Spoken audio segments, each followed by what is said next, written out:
उन्नती झाली पाहिजे का थांबली पाहिजे? प्रगती झाली पाहिजे किंवा नाही? येशू बरोबर असून मी संघर्ष का करतो हा प्रश्न मी विचारला पाहिजे. येशू मध्ये असता माझा प्रवास का लागतोय हा मी विचार केला पाहिजे. Praise the Lord. मी तुम्हाला सांगितलं काय टाकत इस्रायलचं उदाहरण घे. कोणाचं?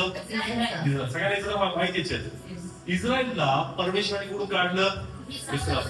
काढलं सर. मिस्रातून बाहेर काढल्यानंतर असं अभ्यासक म्हणतात की पुढचा प्रवास कानान देशाचा जास्तीत जास्त 15 दिवस. किती दिवस?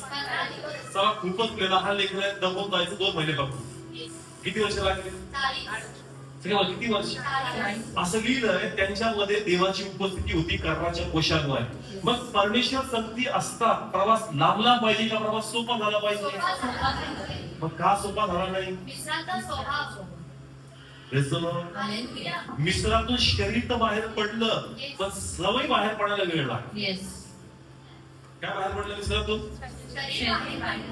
म्हणजे त्यांचा पण बाप्तिस्म झाला. ग्रंथिकारांच्या पुस्तकात लिहिलंय का ढगात आणि पाण्यात त्यांचा काय झाला? मग त्यांचा पण नवीन जन्म झाला. ते पण मिश्रातून काय आले? काय बाहेर आलं? मन कुठे? स्वभाव कोणता आहे? म्हणून त्यांचा प्रवास अडकळला. बाप्तिस्मा घेऊन पण जुनं जीवन सोडलं नाही आणि जुन्या ज्या गोष्टी होत्या त्या त्यांनी टाकल्या नाही. Praise the Lord.